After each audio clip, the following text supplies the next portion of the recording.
Grabing takot na naman kami ngayon kasi nga nakita namin na sobrang madugo yung pupo ni Shakira.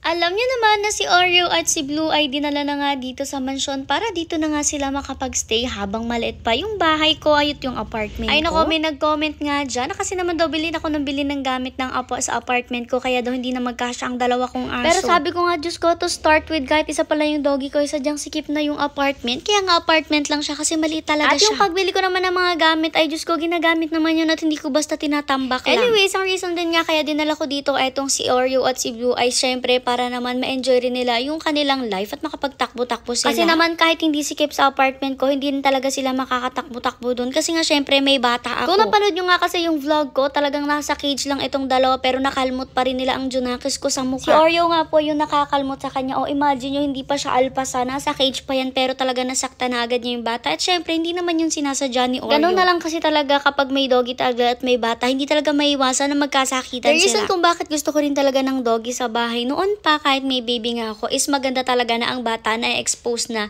sa may mga doggies. Kapag kasi ang baby talaga na expose na sa mga doggies at their very early age ay talaga hindi na sila magkakaroon ng allergy or mababa na talaga yung possibility na magka-allergy sa. As per pediatricians nga talagang kailangan buntis pa lang si mommy ay nakasurround na yung mga doggies or cats kay mommy para paglabas ni baby is hindi na siya gaanong ka-sensitive. So, syempre, kailangan rin kasi talagang masanay ni Skyler na may mga doggies sa paligid niya since talagang hanggang paglaki niya ay siguradong may companion siya na doggy. Yun nga lang nung lumaki si Blue at si Oreo na-realize ko na kailangan muna na dito siya kina mother para naman ma-enjoy din nila yung life nila since dito talaga nakakapagtakbo-takbo sila. Yung nag-comment nun parang hindi pa happy na andito na sila at talagang ang dami pang keme. Anyway, so much for that comment. Ito nga si Kuya Edmar nyo naman, syempre siya talaga pa rin yung naglilinis ng cages nitong dalawa habang nandito sila. Kung mapapansin nyo nga pala guys, ay yung cage ni Oreo or yung pinaka-tray sa ilalim ng cage ni Oreo, magabok talaga siya. Yes guys, inaabot na kasi talaga ng gabok ay ang cage ni Oreo kasi naman guys, hindi talaga siya nagpupupo or nagwiwiwi. Yung mga ganito kasing cages guys na may mga tray sa ilalim, usually mga 4 to 5 times a day nililinis yung tray sa ilalim. Basta magkalaman ng wiwin, nililinis agad yan ng mga kuyas natin. Pero itong kay Oreo, Diyos ko, talagang minsan lingguhan ang paglilinis dito. Kasi naman guys, si Oreo, hindi talaga siya nagwiwiwi sa cage niya. Dito pa kasi siya sa amin, talagang nilalabas namin siya kapag gusto niyang magwiwi at magpupo. Tapos yan nga, nandito siya sa mansyon, syempre madalas na rin siyang lumabas kasabay ni Brindel at ni Britney. Kaya naman hindi na talaga nawiwiwian man lang yung cage niya na yan. Kaya naman inaabot na talaga ng paggagabok yan at alam niyo naman yung gabok na yan galing rin mismo kay Oreo. Kasi syempre lumalabas-labas siya at dumidikit-dikit yung mga gabok at dumi sa paa niya at pati na rin nga sa katawan niya. Tapos magpapagpagpag siya dyan sa cage niya. Kaya naman nagagabukin yung ilalim. Kaya nga kahit hindi nagkakawiwi ang cage na yan, syempre nililinis rin niya ni Kuya Edmar nyo dahil nga ng mga gabok-gabok. As per Blue naman, hinihintay lang ni mother na makatapos yung mga vaccines nila. Kumbaga makagraduate sila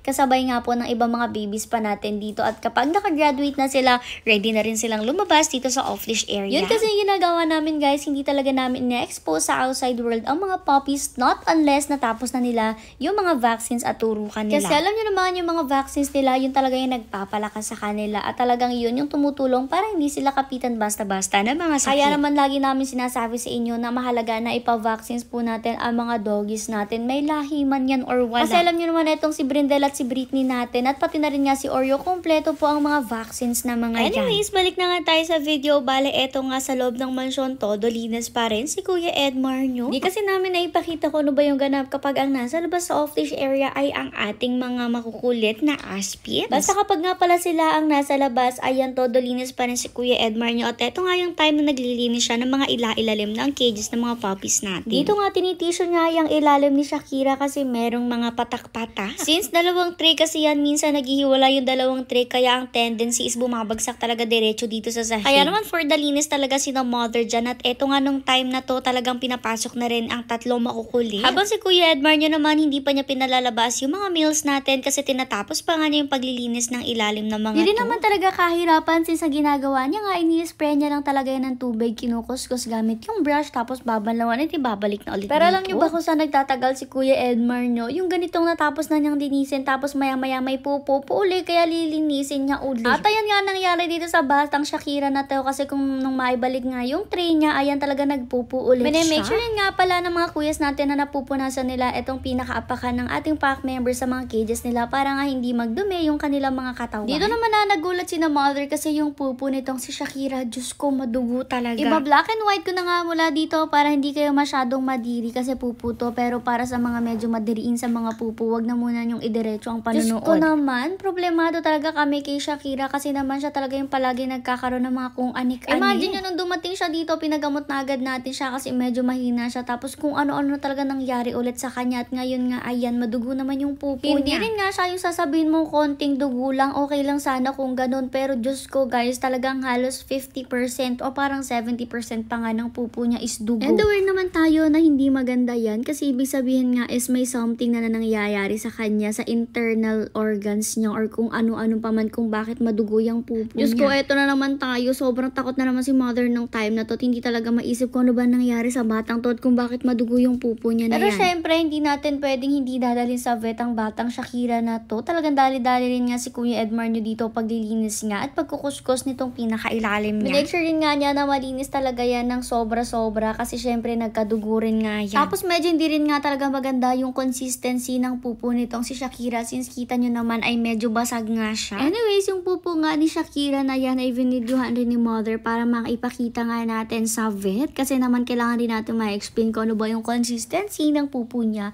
kung ano ba yung pagkadugo doon sa mga pupo niya, kaya naman isa-isang vinidyohan nga ni mother. Kung mapapansin nyo rin yung pupo niya, patak-patalak talaga siya at parang ipot-ipot at hindi siya yung talagang buong pupo. Tapos yung pagkapupo nga niya, parang medyo jelly siya at parang meron siyang gel type kinemverlugian. Basta kakaiba talaga yung pupo niya. Alam nyo naman, yung talagang kalagayan ng aso or yung health nila is makikita mo rin sa kanilang pupo. Kumbaga, kung hindi maganda yung consistency ng pupo ng doggies nyo, kung palaging basag, ibig sabihin may mali sa kanya or may mali sa pinakakain nyo sa kanya. Kaya naman alam nyo palagi tayong nakabantay sa pupo ng ating pack members since dito talaga natin malalaman kung okay ba talaga sila. Agad-agad rin nga palang kinontak ni mother ang vet nung time na to at nagtanong rin nga kung ano ba yung dapat natin gawin kay Shakira at dapat nga pala daw natin siyang dalhin doon. Para nga may test nila itong si Shakira at makita natin kung ano ba yung dahilan ng pagpupo niya ng ganito.